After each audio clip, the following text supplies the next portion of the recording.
अस्सलाम वालेकुम। आज का हमारा टॉपिक है artificial intelligence and optical fibre. Artificial intelligence, ये पास्ट पेपर में भी क्वेश्चन आए हुए हैं। ठीक है, इसका क्वेश्चन इस तरह से बनता है, what is artificial intelligence and how does it differ from traditional programming. ये जो हमारी प्रोग्रामिंग है उससे कैसे ये डिफरेंट है, और describe the main branches of AI.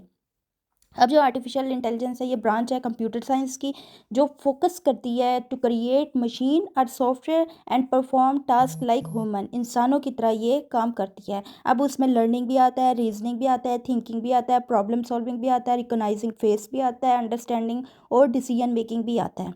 अगर हम इनको सिंपल वर्डिंग में देखें तो क्या होगा, artificial intelligence enable the computer to act, think and learn intelligently rather than the following the fixed instruction. देखें ना, प्रोग्रामिंग में ऐसे होता है ना, फिक्स्ड इंस्ट्रक्शन होती है। हम कोई इंस्ट्रक्शन देते हैं कंप्यूटर को तो वो परफॉर्म करता है, जबकि आर्टिफिशियल इंटेलिजेंस में ऐसा नहीं होता। जैसे कि चैटबॉट, सेल्फ ड्राइविंग कार, ये सब जो है ना किसकी हैं, एग्जांपल्स आर्टिफिशियल इंटेलिजेंस की। अब ज़रा हम डिफरेंस देख लेते हैं ट्रेडिशनल प्रोग्रामिंग में और आर्टिफिशियल इंटेलिजेंस में। जो ट्रेडिशनल प्रोग्रामिंग है, जैसे मैंने आपको बताया, राइट एग्जैक्ट रूल स्टेप, वो एग्जैक्ट वही लिखता है जो हम कमांड देते हैं उसको। The programmer gives all the instruction step by step, हमें स्टेप बाय स्टेप इंस्ट्रक्शन देने पड़ते हैं। जबकि आर्टिफिशियल इंटेलिजेंस में ऐसा नहीं होता। जो सिस्टम होता है वो पैटर्न्स लर्न करता है डाटा से, और उन कंप्यूटर का जो लर्न पैटर्न्स होते हैं ना वो डाटा से लर्न करता है। दूसरा, ये जो ट्रेडिशनल प्रोग्रामिंग में है, computer can not learn by itself, computer खुद से नहीं लर्न कर सकता। जबकि आर्टिफिशियल इंटेलिजेंस में इम्प्रूव होता जाता है वक्त के साथ साथ, एक्सपीरियंस के साथ साथ। अच्छा, ट्रेडिशनल प्रोग्रामिंग में फिक्स्ड रूल होते हैं, इसमें वो डिसीजन मेक कर सकता है न्यू सिचुएशन जब कोई आ जाए उसमें। अब इसकी एग्जांपल है ट्रेडिशनल प्रोग्रामिंग की कैलकुलेटर, इसकी एग्जांपल है वॉइस असिस्टेंट।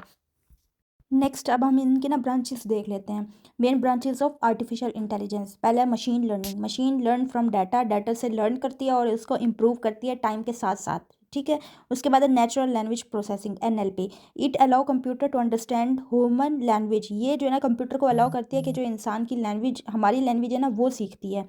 जैसे ये ट्रांसलेशन टूल्स होते हैं, चैट बॉक्स होते हैं, ये computer vision. It help computer to understand image and, ये इमेज को जो है ना अंडरस्टैंड करती है, जैसे फेस रिकग्नाइजेशन। फिर रोबोटिक है, फिर उसके बाद एक्सपर्ट सिस्टम है। तो कंक्लूजन इसकी मेन यही है कि जो आर्टिफिशियल इंटेलिजेंस है वो बनाती है machine intelligent and able to learn and decide. Unlike traditional programming, वो क्या होती है, एआई फ्लेक्सिबल होता है और कैन हैंडल कॉम्प्लेक्स प्रॉब्लम। ये जो है ना मुश्किल से मुश्किल प्रॉब्लम्स भी होते हैं उनको भी ये क्या करती है, सॉल्व कर देती है। ये इसकी फिर एप्लीकेशन है आर्टिफिशियल इंटेलिजेंस की, कि हर फील्ड में ये यूज़ होता है। जो वर्क है उसको ईजियर बनाता है, फास्ट और स्मार्टर बनाता है। ठीक है, health care, education, banking, finance, transportation, business, हर फील्ड में ये यूज़ होता है, और ईजियर जो हमारा काम होता है उसको ईजी बना देता है और फास्ट बना देता है। ठीक है, अब नेक्स्ट देखते हैं ऑप्टिकल फाइबर। ऑप्टिकल फाइबर क्या होता है, एक थिन फ्लेक्सिबल वायर होती है जो कि ग्लास या फिर प्लास्टिक से बनी हुई होती है, जो इन्फॉर्मेशन को कैरी करती है लाइट सिग्नल की फॉर्म में। तो ये क्या करती है, डाटा को सेंड करती है। लंबे से लंबा डिस्टेंस भी हो ना, उससे भी डाटा को बहुत जल्दी और आसानी से डाटा को सेंड करती है। तो इसको अब हम देख लेते हैं। Optical fibre is a thin flexible wire made of glass और plastic that carries information in the form of light signal. It is use to send data very fast over long distance. इसको मैंने बहुत easy वाली wording करके और simple but elegant करके आपको जो है ना वो नोट्स बना के दिए हुए हैं, ताकि जो अगर एग्जामिनर पढ़े ना उसको 1 मिनट में, वो एक दफ़ा रीड करे उसको समझ आ जाए कि अच्छा इसमें ये बात हुई है। पेपर में ये इंपॉर्टेंट नहीं होता कि आप मुश्किल मुश्किल और अच्छे अच्छे वर्ड्स यूज़ करो, उसमें फिर क्या होता है, ग्रामर की मिस्टेक होती है सब। जो मेन बच्चे होते हैं ना वो गलती ही इसी पे करते हैं कि वो इम्प्रेस करने में मुश्किल वर्ड और ये सब और रट्टाफिकेशन वो करके लिखते हैं, लेकिन फिर क्या होता है, मिस्टेक होती है और उनकी वो फिर सही इंप्रेशन नहीं पड़ता। सिंपल लिखो, भले भले इजी लिखो, लेकिन ऐसा लिखो कि आप एग्जामिनर एक दफ़ा पढ़े उसको दोबारा पढ़ने की ज़रूरत ना पड़े, उसको समझ आ जाए और एग्जैक्ट टू द पॉइंट हो वो बात। नेक्स्ट हम स्ट्रक्चर देख लेते हैं ऑप्टिकल फाइबर की। वो 4 पार्ट्स होते हैं। कोर, कोर जो होता है ना, इसका इनर पार्ट होता है फाइबर का।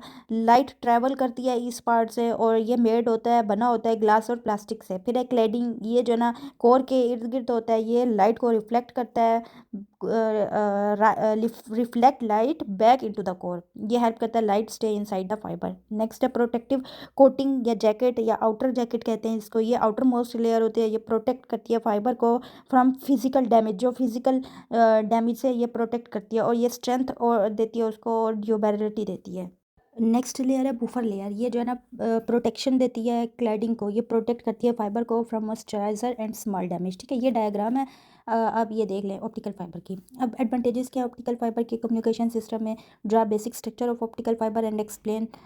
ये क्वेश्चन जो है ना ये मैंने उठाया पेपर से। ठीक है, तो हमने जो है ना ये डायग्राम भी इसकी ये सब देख लिया। अब इसके एडवांटेजेस देखते हैं। Optical fibre is widely use in communication because it provide fast, reliable and secure data transmission. ठीक है, ये सिक्योर, रिलायबल और फास्ट प्रोवाइड करती है। इसकी स्पीड जो है वो हाई होती है। Optical fibre send data by using light, so information travel very fast. बहुत फास्ट इन्फॉर्मेशन क्यों ट्रैवल करती है, क्योंकि जो है ना डाटा सेंड होता है लाइट्स के ज़रिए। लार्ज बैंडविड्थ होती है, it carry a large amount of data at the same time.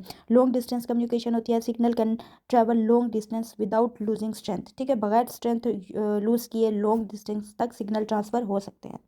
फिर है less signal loss. Optical fiber जो है ना has very low signal loss हर कम्पेयर टू जो कॉपर वायर होते हैं उसके कंपेयर ये जो ऑप्टिकल फाइबर होती है ये इसमें signal signal loss very less होता है। ठीक है, नो इलेक्ट्रोमैग्नेटिक इंटरफेरेंस, इसमें कोई इलेक्ट्रिकल इंटरफेरेंस नहीं होती। अच्छा, high security, it is difficult to tap और हैक डाटा हैक नहीं हो सकता। कम्युनिकेशन सिक्योर होती है। लाइट वेट और थिन, ऑप्टिकल फाइबर जो है ना वो लाइट वेट होती है, थिन होती है और ईजी टू इंस्टॉल होती है। सेव एंड रिलायबल, ये सेव होती है और रिलायबल होती है। It does not carry electric current, तो कोई करंट नहीं होता तो रिस्क नहीं होता। ठीक है, अच्छा अब ये वर्क कैसे करती है। A light signal enter in the fibre, ये यहाँ से आप देखें पिक्चर भी बनी हुई है। A light signal enter in the fibre from one to one. ठीक है, एंटर होती है the light travel through the core, जो लाइट होती है वो ट्रैवल होती है जो हमने कोर पार्ट पढ़ा उधर से। When light reach the boundary between core and cladding, जो हमने कोर और क्लैडिंग पढ़ा है उसके बीच जब ये ट्रैवल करती है, it reflect back to the core, और बैक हो जाती है। और ठीक है, the reflection keep happening again and again और अगेन, ऐसे यही प्रोसेस होता रहता है। इसको हम कहते हैं टोटल इंटरनल रिफ्लेक्शन। जैसे कि ये आपने डायग्राम में देखें बना हुआ है कि यहाँ से इंसिडेंट रे से रिफ्लेक्ट हुई है, फिर वापस बाउंस हुई है, बैक हुई है, तो ये रिफ्लेक्ट बैक हो गया ये।